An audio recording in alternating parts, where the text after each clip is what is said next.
आज एक office appeal लगी हुई थी सुप्रीम कोर्ट के सामने, जो कि बेंच 1 में लगाई गई थी। हालांकि प्रैक्टिस ये है कि जब कोई ऑब्जेक्शंस के ख़िलाफ़ अपील होती है वो इन चेंबर लगाई जाती है सिंगल जज के सामने।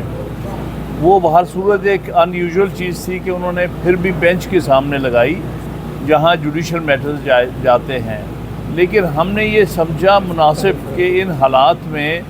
हम इस पिटीशन को वापस ले लें और अपना राइट रिज़र्व रखें कि अगर कोई मसवदा सामने आता है जो कि वाज़ेह तौर पर अनकॉन्स्टिट्यूशनल है, तो ये राइट इन पिटीशनर्स को मौजूद है कि वो जब चाहें उसको चैलेंज कर सकते हैं। तो इसलिए इस बात को समझते हुए, दूसरी बात ये कि यहाँ की रवायत रही है सुप्रीम कोर्ट की कि आउटगोइंग चीफ जस्टिस अपने आखिरी दिनों में या आखिरी हफ्तों में बहुत बड़े सेंसिटिव केसेस नहीं लगाया करते, और ये आने वाले चीफ जस्टिस और आने वाली जुडिशल सेटअप पर छोड़ दिया जाता है, क्योंकि उन्होंने उस मामलात को फिर आगे भी देखना होता है, रिव्यूज़ भी आते हैं और भी बहुत कुछ होता है। तो हम ये समझते थे कि ये मुनासिब टाइम या मुनासिब तारीख नहीं थी इस केस को लगाने की, जिसमें कि सारे पिटीशनर्स ने ये कहा था कि जब तक हाउसेस कंप्लीट ना हो, और बिलखुसूस जब सुप्रीम कोर्ट का 13 रुकनी बेंच का फैसले पर अभी तक अमल दरामद ना हुआ हो, 12 जुलाई से लेके आज तकरीबन 3 महीने से गुजर चुके हैं, तो तब तक इस केस कॉन्स्टिट्यूशनल अमेंडमेंट का कोई पैकेज या कॉन्स्टिट्यूशनल अमेंडमेंट मूव करनी भी जो है वो बिल्कुल नामुनासिब है, क्योंकि जब तक हाउस सुप्रीम कोर्ट के ऑर्डर के मुताबिक कंप्लीट नहीं हो जाता और जब तक एक सूबे के इलेक्शन सेनेट में नहीं हो जाते, तब तक ये दोनों हाउसेस इनकम्प्लीट है। और इनकम्प्लीट हाउस के सामने कम से कम कॉन्स्टिट्यूशनल पिटीशन, कॉन्स्टिट्यूशनल अमेंडमेंट का कोई जो है पैकेज या जो भी है अमेंडमेंट नहीं पेश की जाती। तो इन सारी चीज़ों को सामने रखते हुए हमने ये आज जो पाकिस्तान बार काउंसिल के 6 मेंबरान की तरफ से, सीनियर मेंबरान की तरफ से, जो कि ना सिर्फ पाकिस्तान बार काउंसिल के मेंबर हैं बल्कि वो हाई कोर्ट बार एसोसिएशंस के भी सदूर रह चुके हैं, तो और उनमें से सुप्रीम कोर्ट बार के भी सदर हैं हमारे हाफिज़ ज़ुबैरी साहब। तो उन्होंने ये मुनासिब समझा कि इसको इस वक्ती तौर पर वापस ले लिया जाए। अच्छा हामिद खान साहब, एक तरफ आप अभी कह रहे हैं कि काजी साहब को रिटायरमेंट से कबल ये केस, इस तरह के जो बड़े केस नहीं सुनना चाहिए, दूसरी जानिब 22 तारीख को जो इंट्रा पार्टी इंतखाबात का केस लगा हुआ है, तो फिर उस पर क्या कुछ होगा? देखिए, उसके ऊपर भी वो तो पार्टी फैसला करेगी, ये तो पार्टी का मैटर है कि वो उसके बारे में क्या सोचते हैं। लेकिन फिर भी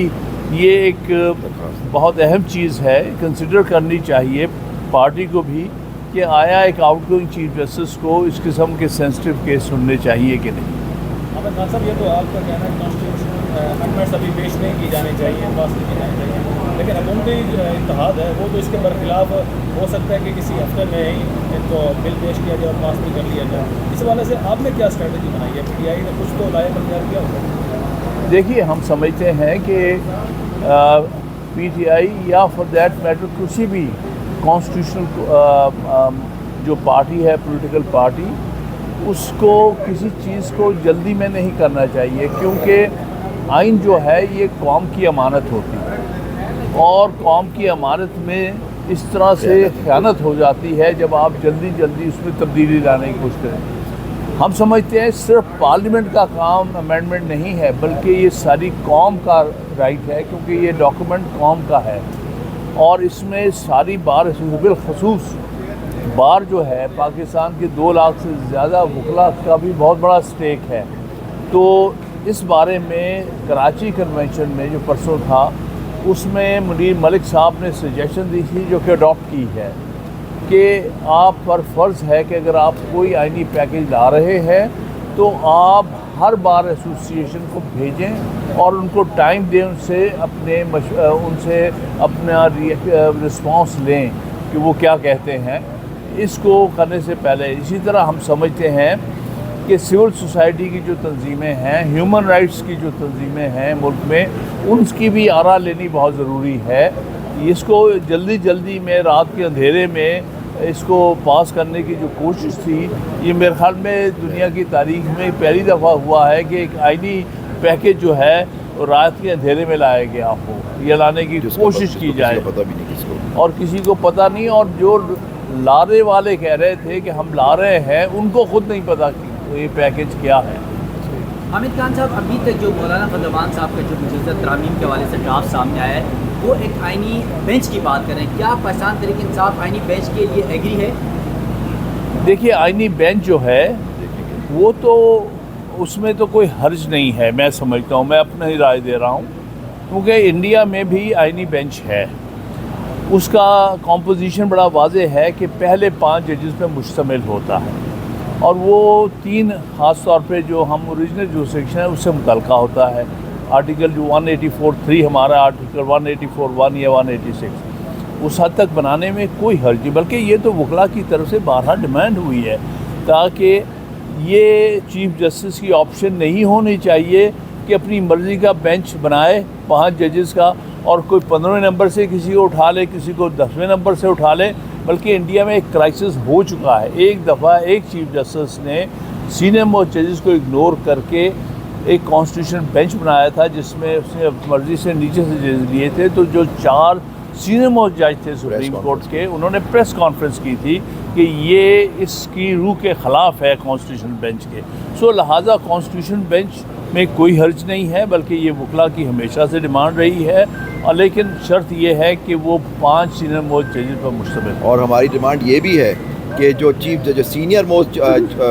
जज है वो चीफ जस्टिस हो, उसका फ़ौरन नोटिफिकेशन निकलना चाहिए। और मैं शुक्रिया अदा करना चाहता हूँ अपने मेंबरान का जिन्होंने ये पटिशन हमने दाखिल की। आई नो हम लोग 6 मेंबरान हैं जिस पाकिस्तान बार के, और आपको बताऊं कि हमारी जो पाकिस्तान बार के अंदर जो एक मसवदा तैयार करके दिया गया, हम में से शेयर नहीं किया। मैं और चौधरी इश्तियाक, हमारे साबिक सदर लाहौर हाई कोर्ट बार भी मेंबर है पाकिस्तान बार, हम लोग गए, हमें उसका मसवदा हमें नहीं दिखाया गया कि इन्होंने क्या सजेशंस दी। तो आप देखिए कि वहाँ तो दूर की बात है, पार्लियामेंट के अंदर जो हो रहा है, हम लोग यहाँ से जो सजेशन जा रही हैं वो भी हमें नहीं पता लगी। हम आइनी अदालत की फेडरल कोर्ट के ख़िलाफ़ हैं, और अपना राइट हमने रिज़र्व रखा हुआ है कि अगर ये इन्होंने इस तरह की कोई आइन की, हम लोग सब मुत्तहद हैं वकला। और आपने देखा हमारे जो कन्वेंशन हुए हैं सारे, और कराची कन्वेंशन भी आपने देखा जिन लोगों ने कवर किया, कुछ लोग आए हुए थे आप में से वहाँ, मैं उनका बहुत शुक्रगुजार हूँ आपका, क्योंकि आपने हमारा हमेशा साथ दिया है, क्योंकि ये मेरा और आपका सबका इस कौम का मसला है। तो इंशाअल्लाह अगर इस तरह की कोई भी मूव होगी, हम उसकी पुरज़ोर तरह से मुखालफत करेंगे आइन और कानून के हिसाब से, क्योंकि ये जैसे हामिद खान साहब ने फरमाया कि ये एक कंसेंसस डॉक्यूमेंट है। देखिए, ये भुट्टो साहब के पास आपको याद होगा कि पूरी ब्रूट मेजॉरिटी थी नेशनल असेंबली में और सेनेट में, लेकिन उन्होंने एक जल्दी